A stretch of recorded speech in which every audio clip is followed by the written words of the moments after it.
Hi there, Mike Vardy here, the host of the Productivityist podcast. Now, before we get started with the show, I wanted to share with you that during the episode, it sounds like there's some noise. In fact, it more than sounds like there is some noise coming from the guest's side of the microphone. I think it has something to do with whatever microphone they were using, but the content and the what we ended up talking about, I think outshines that. So, just bear with the technical hiccup during this episode.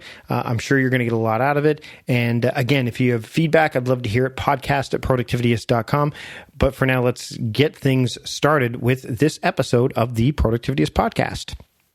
This episode of the Productivityist podcast is brought to you by the UCI Division of Continuing Education. Now, fall quarter is coming up and registrations open now, and listeners of the Productivityist podcast are going to get 15% off of one course with the UCI Division of Continuing Education. Now, stick around and listen to the show because I'm going to share what the UCI Division of Continuing Education has to offer and how you can leverage and get that 15% off. So stick around for that. This episode of the Productivityist podcast is also brought to you by Blinkist. Now, Blinkist is a productivity saver for me. It helps me be more productive, and not in a traditional way that you might think. I'm going to share with you how Blinkist works for me and how you can get a free 7-day trial of Blinkist just for listening to this podcast. But for now, let's get on with the show.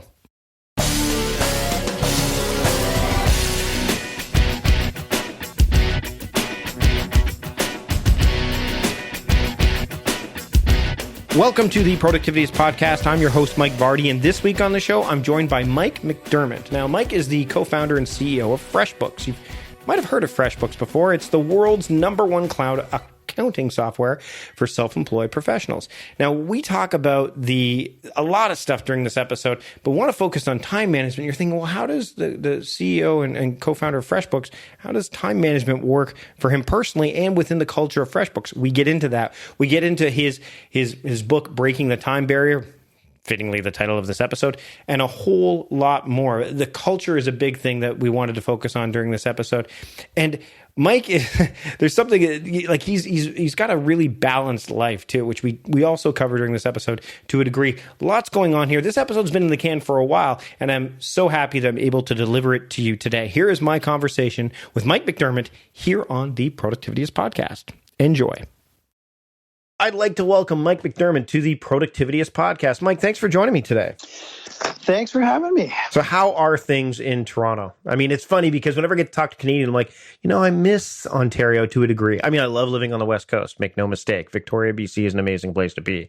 But Toronto, whenever I go there, there's just an energy there. It's kind of like going to New York or something like that. What's Toronto like today? I mean, I know we're trying to keep this timeless, but what it's today? Is the energy there as usual? Toronto is not literally, but figuratively on fire, especially actually our industry. It's fun. The company I'm involved with and started as a software company. And, since we started, there's this whole emerging technology industry happening in Toronto. And you're out west, and Vancouver's had some of it with, EA games and stuff. But Toronto's on fire. The tech industry here is on fire. It's a huge city. So, that's actually saying something. Punchline is it's exciting times. So I want to talk a little bit about, as we get into things, first off, most people, when they listen to this show, they're kind of like, okay, what does the co-founder and CEO of FreshBooks bring into the equation here? Clearly the tool FreshBooks has, productivity, implementations to it, because I mean, the ability to be able to invoice and do all that stuff without having to, leave the comfort of your home if you're a solopreneur, or just the fact that you can manage all that stuff from a tool is really, really valuable. So I want to kind of get the story about what led you to build FreshBooks, and kind of, what itch was it that you were trying to scratch with it? Well, that's definitely the vein from which FreshBooks came. So it's interesting. It's like the origin story is actually a productivity story. I was running a small design firm. We were helping small businesses build websites and do internet marketing. And I saved over an invoice. Now, I'd been using Word and Excel to bill my clients. And what I found myself doing was spending a lot of subconscious energy wondering who owed me money, How much did they owe me? If they paid me, had I deposited at the bank? And, basically, those efforts were not taking up time directly, but they were consuming a lot of subconscious cycles. And then periodically I had to do this forensic accounting thing where I'd go through all my books and have to figure out actually what was going on. So that was time consuming. Not to mention creating invoices in Word and Excel is, a formatting kind of nightmare. So anyways, I saved over an invoice one day, said there's got to be a better way, and built FreshBooks with the intent of making my invoicing and frankly, time tracking, really straightforward and easy. So that was years ago. Now, where are we at now? I mean, because FreshBooks has been around for quite a while. Like I mean, as of today, I know we try to keep things kind of timeless, but I think the elements of FreshBooks are, whether it's, you're listening to this the day that it's released or even, within a year or two, I think the elements are still there.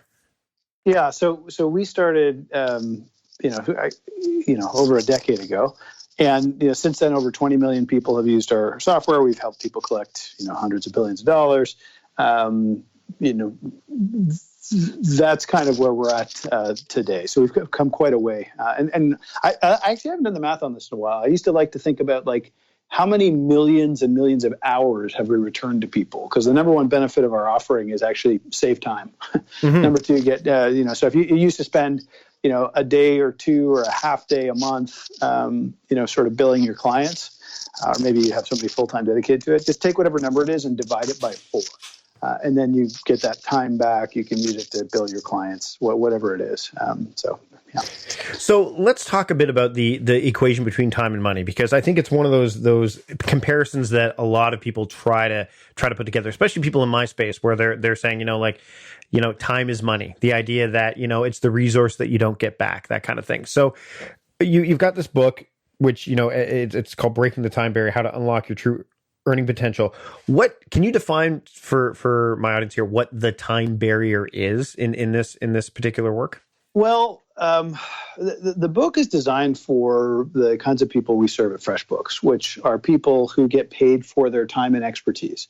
It's largely helping clients solve problems. And, I think you can fit into that bucket if maybe you're a marketing agency, maybe you're an accountant serving somebody, maybe you are, a general contractor helping build somebody's home. The point is you're bringing to bear, this relatively intangible thing of your knowledge and your skills and your expertise, and you're going to ultimately charge somebody for the benefit of that. The time barrier and the book, the premise is around what is called value-based billing.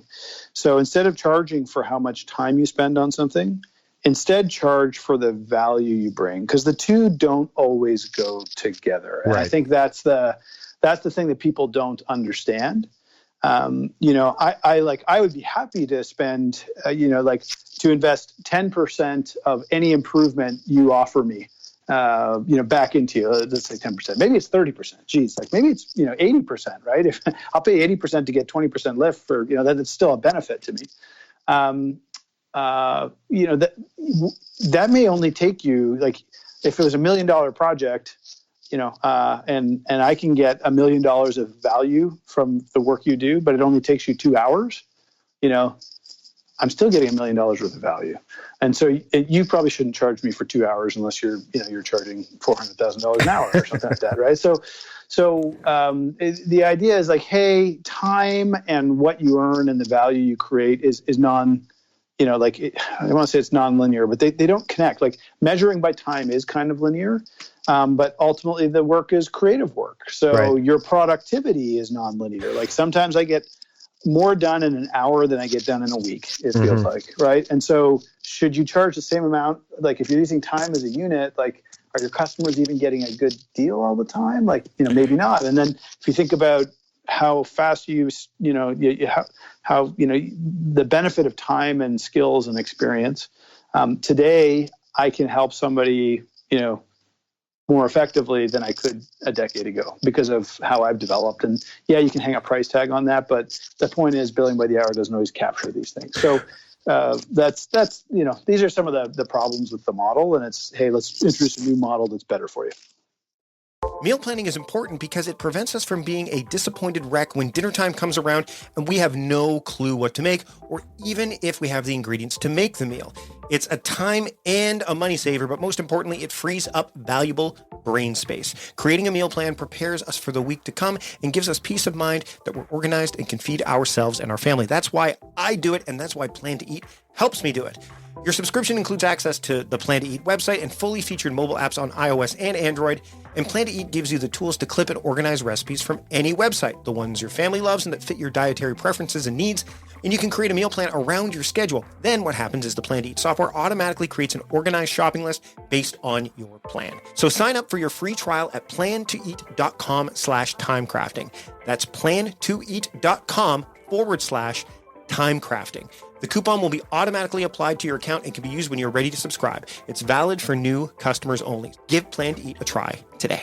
All right, it's time to take a break from the proceedings to talk about one of our sponsors for this episode, the UCI Division of Continuing Education. Now, the UCI Division of Continuing Education is ranked among the top 50 universities nationally and ranked 7th among all public universities, according to a U.S. News and World Report annual college survey. And DCE maintains over 30,000 enrollments from students worldwide each year and offers thousands of courses to local, regional, and global constituencies. And seeing as I'm in Canada, I can take courses. Anyone, if you're in the UK, you can. They're all over the globe, which is great. And I mean, I've been to Irvine before. It's a beautiful, beautiful part of California, and you could take them locally if you're there as well. So if you're in that neck of the woods, you can go to the UCI Division of Continuing Education and take the courses right there. Now, 100% online courses for those of us that are not in that area. They offer convenience and flexibility. And actually, even for people that are in that area that don't want to leave their houses to go do this. And they also, these online courses offer a real immersive online classroom experience. And you can even collaborate with your peers, which is fantastic. And there's open enrollment. So what that means is there's no applications to complete. You just log in and you sign up. You can pay for a single course or enroll in an entire certificate program. You've got full control over your academic plan, and that's huge, which means you can advance your career in as little as 6 months. The courses and certifications that the UCI Division of Continuing Education has to offer, they are really designed for the working professional, and they are in a wide range of categories. You've got business and leadership, you've got tech, you've got project management, which is near and dear to my heart, of course, law, engineering, human resources, and over 60 convenient certificates and specialized studies programs, both on campus and online. So I want you to check out what the UCI Division of Continuing Education has to offer, and the fall quarter is coming up. Registration's open now, and what I want you to do is get 15% off of one course. All you have to do is visit ce.uci.edu/productivityist and then enter the promo code TIMECRAFTING to get 15% off of one course. So again, that URL, ce.uci.edu/productivityist, and then enter the promo code TIMECRAFTING to get that 15% discount off of one course. Now remember, this offer is only valid until December 31st, 2019 at 11:59 p.m. So get on this today. You got lots of time to do it if you're listening to this episode as it's released. And if you want to advance your career in as little as 6 months and just build a better you, the UCI Division of Continuing Education is a great place to start. I'd like to thank the UCI Division of Continuing Education for sponsoring this episode of the podcast. Now, let's get back to the show. Well, and the other thing is that ultimately when you charge by the hour, that's quantitative, right? It's very quantitative, whereas value is qualitative, right? You know, I mean, and I think that there's something people can really, and well, let me expand on that a little bit. You go. Let me expand on that a little bit. Yeah. And I'm just saying that on its face, right? Like there's probably depth to it, and I definitely want you to kind of chime in here a little bit. But what I'm saying is that it's much easier for people to grab onto something that's quantitative, right? We see this all the time with things like emails. Oh, I have 35 emails that I need to get to. But what if 30 of those emails are newsletters or they're just, vapid stuff? Whereas if, it's much, so people will measure their productivity by like that idea of inbox zero, which can be valuable, but it may not be on its face. So now I want you to come back in, because I think that it's important to understand that there is such a thing when you're talking about value. I think that some people, especially, and you talk about this a little bit in your book about exploring value with your clients. For some people, it's very hard for them to kind of grasp, well, wait a minute, but how much is that worth? Like, what is the time involved with that? Like you just talked about. Let's use your inbox example, because it's great too. I would like to introduce a new word, which I think probably better captures all of this, which is the notion of impact. Right. And so, if you have 35 emails and, you measure success by getting through all 35 of those, and it's going to take you till tomorrow morning to do that, and it's presently 4 p.m. And if one of those emails is saying, I don't know, let's use my business, all of your servers are down, your customers can't do something. It's like, okay, if that's number 34 and I get to it tomorrow at 9 a.m., like I haven't probably worked my way through things in the most impactful way. And so why we would use those analogies, I don't know. But the notion of like not all those emails are created equal, almost certainly. And I think when you're working with clients, what I like to do is I do think you actually need to turn into numbers rather. So I was sort of recoiling a little when we said, hey, it's it's qualitative. Mm-hmm. I think your goal when you're taking on an engagement and working with somebody is to understand like what is the impact they are seeking. And they may not know how to quantify it. And so sometimes the work is like, let me help you quantify what I think the impact of working together can be. And then let me charge you a relatively small portion of that impact, which you're going to feel good about. Right. Right.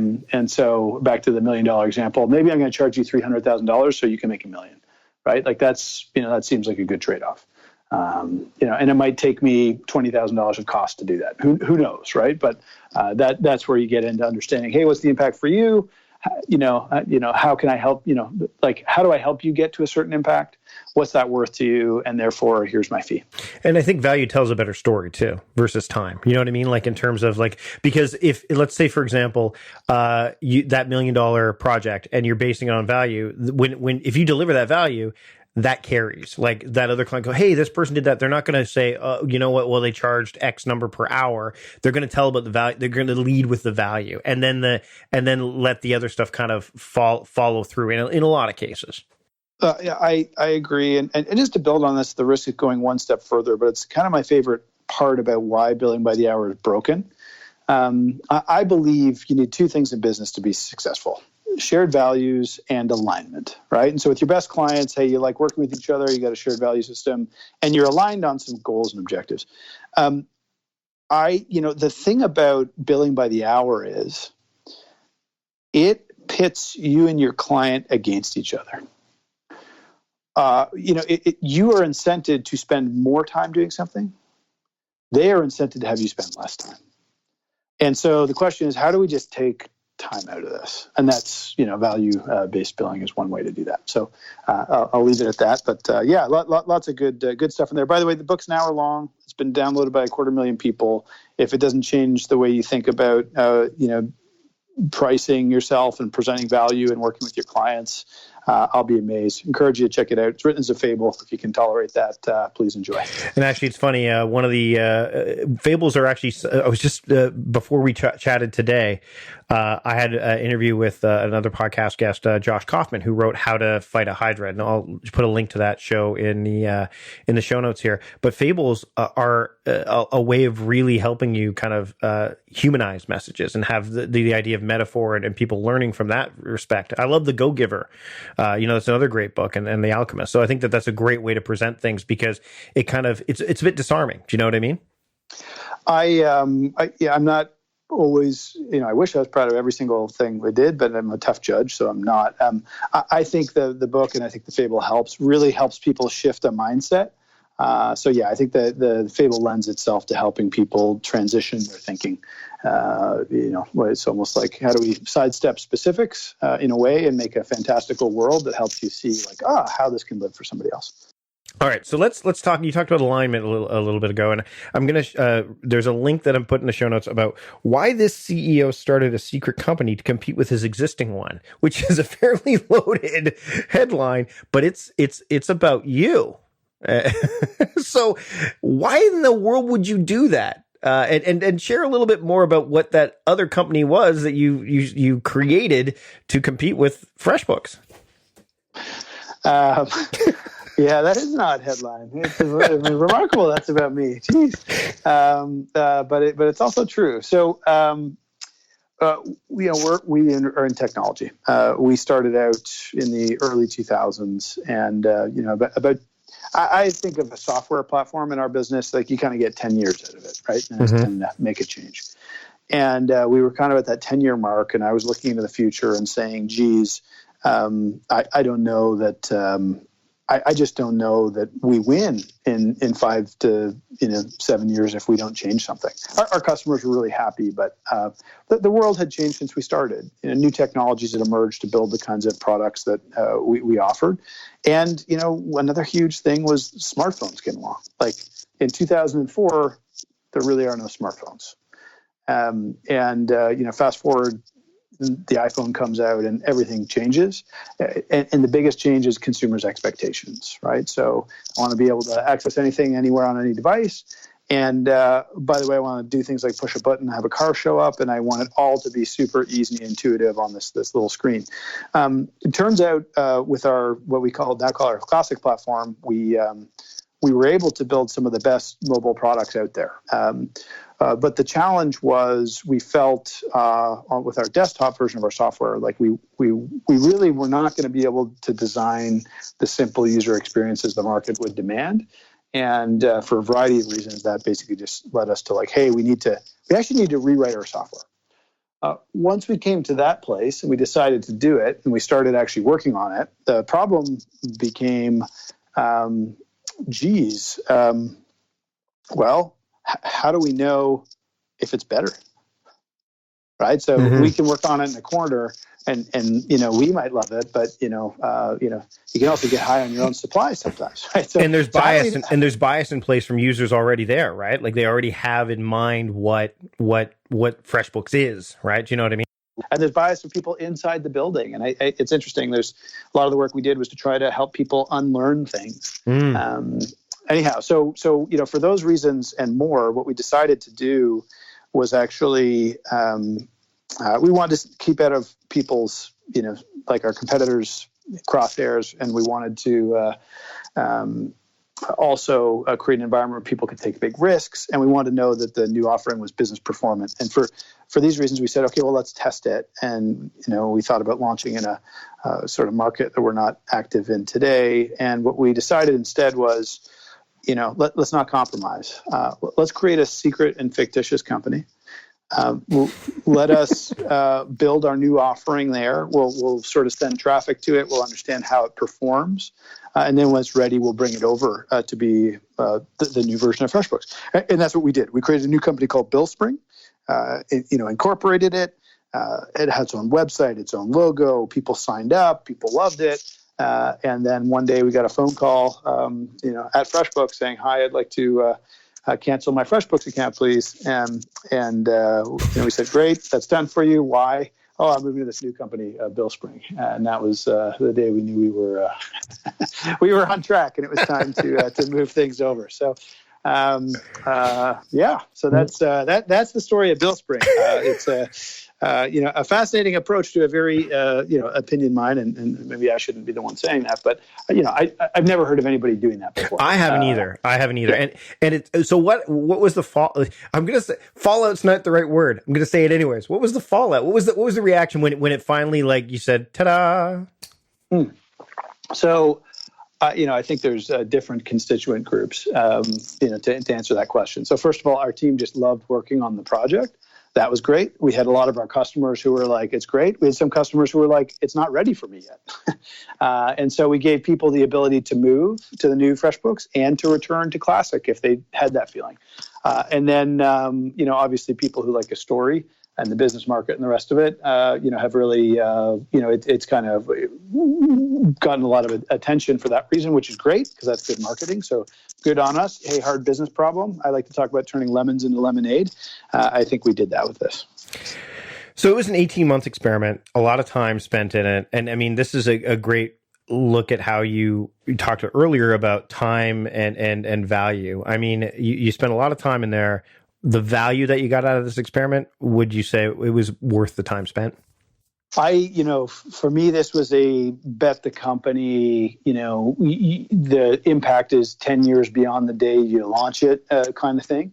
So absolutely, we have been able to do things, and we'll continue to do things at an ever increasing rate on this new platform with the new technology that we would not have been able to before. So no question.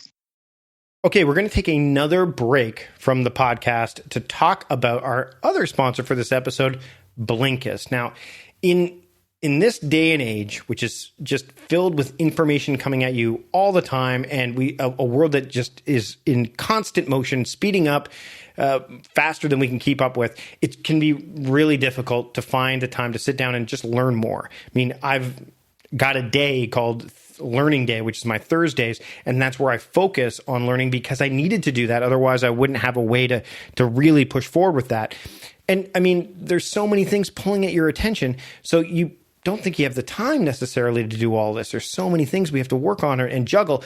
But if you want to develop yourself, there's an app that I highly recommend and have been using for years, and it's Blinkist. Now, Blinkist is really the only app that takes the best key takeaways and the need-to-know information from thousands of nonfiction books and condenses them down into just 15 minutes so you can read them or listen to them. Now, if you've been listening to the show for a while, I'm focused more on wellness. In fact, this month, my monthly theme is wellness. So I'm doing a lot more exercise. I'm running. Actually, I just ran earlier today in the rain. It was a big downpour. I ran home in the rain. And on the way home, I just, before I left the gym, I fired up Blinkist and said, it's going to take me about 10 to 15 minutes to get home running.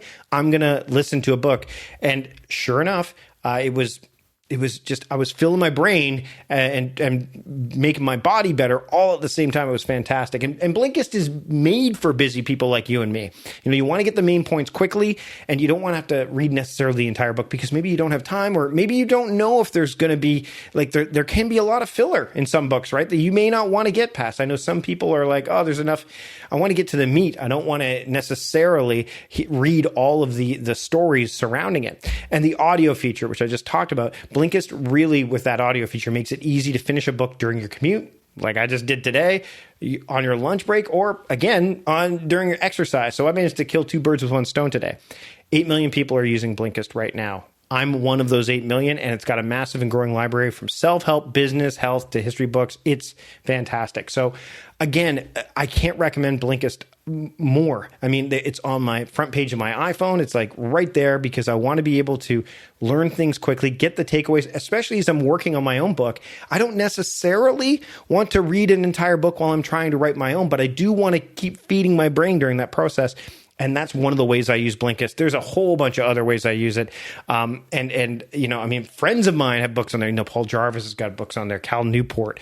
There's lots of different people.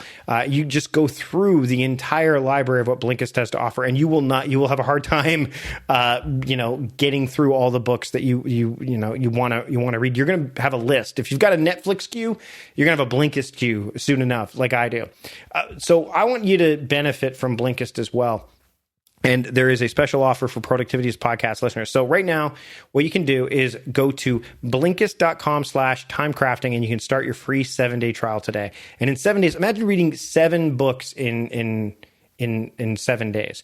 You could easily read more than that just by going to Blinkist during the 7-day free trial. Whether you want to read them or listen to them, you get those key takeaways. So again, take advantage of this. Blinkist, that's Blinkist.com/timecrafting. Get that 7-day free trial and start reading like I read, like a productivityist reads today. I'd like to thank Blinkist for sponsoring this episode of the Productivityist podcast. Now let's get back to the show.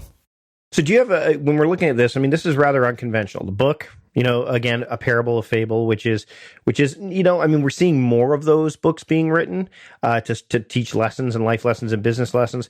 I've never heard of anybody starting a competitor to then reveal that they are in fact the competitor. Do you spend in your role? I mean, do you explore a lot of this stuff? I mean, that's got to be a place where you spend your time and energy to figure out hey, how can I do you spend time there? And if so, what are some of the other things that you've done in that exploration or experimentation? Yeah, so it's interesting. I'm on a journey a little bit, every 3 to 6 months, but I think I'm kind of coming up to an interesting place with my role. And hey, hey, how do you change it? Are you the day-to-day operations person, or are there things that you are uniquely and probably the only person, that are going to do as a founder of this thing? And so I'm asking myself, hey, where should I spend my time?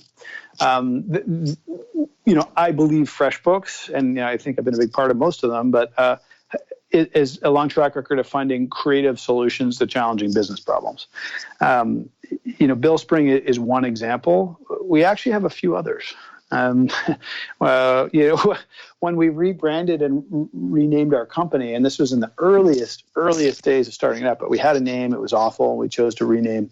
We actually used the exercise, normally if a company renames or something like that, if you have a lot of customers, they may not all really realize or understand what's going on. And we decided to murder our old brand in an 8-episode serial murder mystery.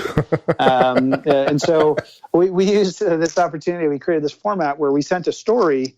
And by the way, there were prizes for who guessed who done it. And it was like the staff of the company were the characters that might have, murdered the prior brand. And so we got in touch with our customers. We had a repeated cadence of hey, we're sending this thing because we're going to change our name. At the end of this murder episode, the name will be there.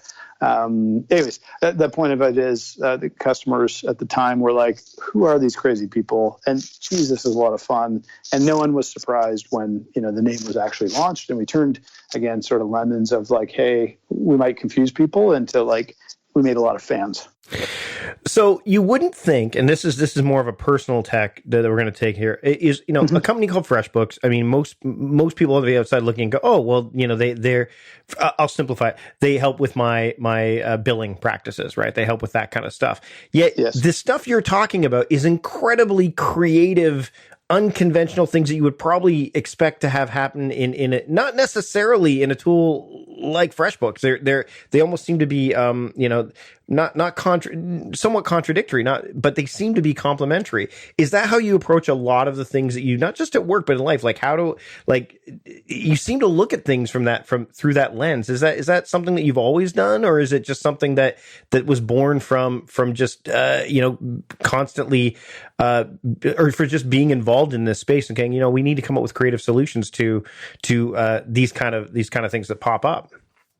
Yeah, I think it's this is one of those weird things. So you're a founder and CEO of a company, and sometimes the company's not too far divorced from yourself, but it's awkward to talk about it like it's a you thing. I think there's both elements.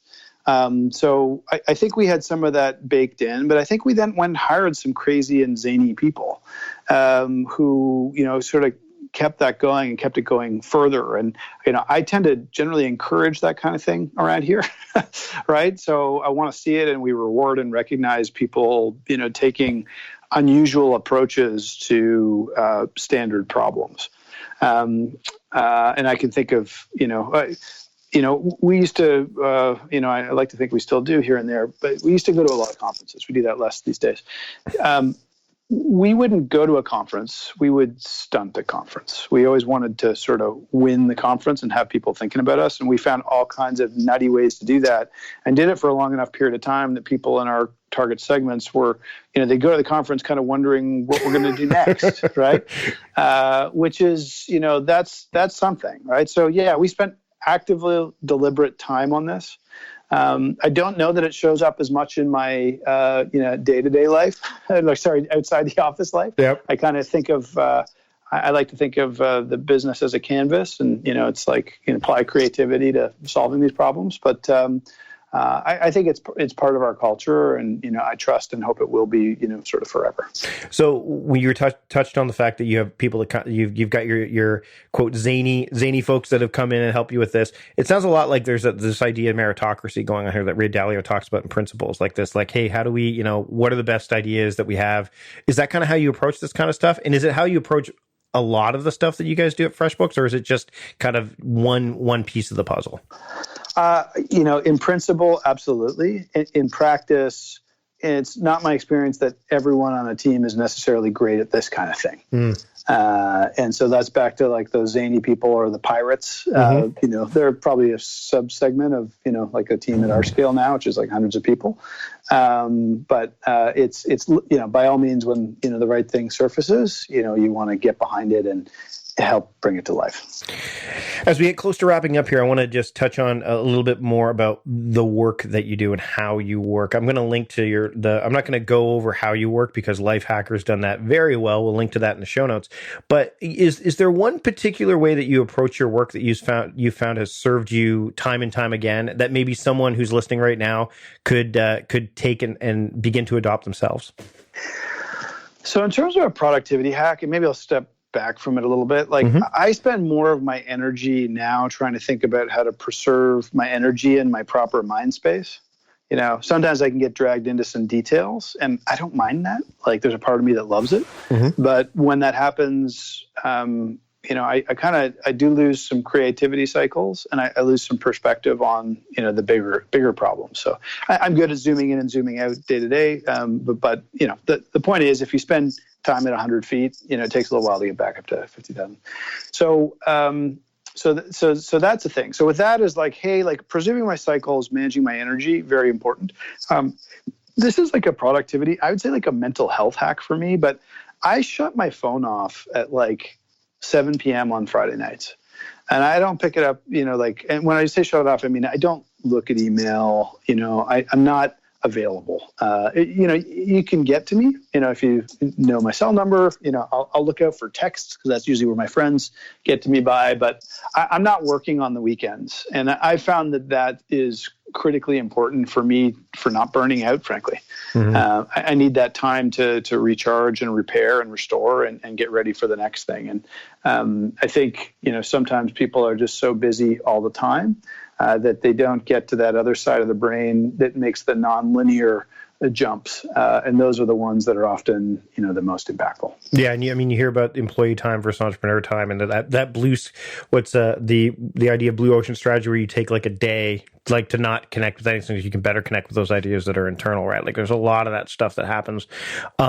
And you've set boundaries up. Like, I mean, I think that's the other thing that's important is, you know, you'll take phone calls, you'll have text, but like email is where you draw the line. I think that, understanding that and having the awareness to do that and that takes time. That takes, you know, you have to step back, like you said, and kind of go, okay, where do those boundaries lie? And it sounds like you've got those locked in and as well as having apparently much more looser boundaries when it comes to innovating, such as creating fake companies and all that stuff. Yeah.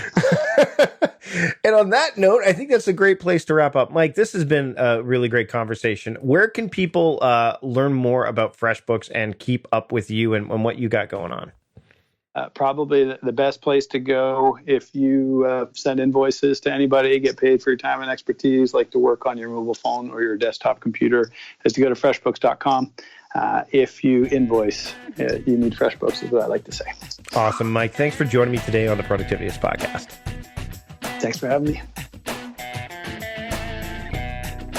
Big thanks to Mike McDerment for joining me on the podcast today. You can check out all of the stuff related to this episode, all the links and everything that we mentioned, just by going to productivityist.com/podcast254. And if you don't want to miss a single episode, just subscribe to the show as well. That way you can check out all of the future episodes that we've got coming up, as well as have access to the great 253 episodes that we have in our archives as well, featuring a plethora of great guests from all over the world and from all walks of life. So again, if you want to check out what Mike had to say, again, go to productivityist.com/podcast254. You can check out everything that we talked about there. I want to thank our sponsors for this episode as well, the UCI Division of Continuing Education. Now, what I want you to do is I want you to take advantage of this offer, which is 15% off of one course. So you need to go to ce.uci.edu/productivityist and then enter time crafting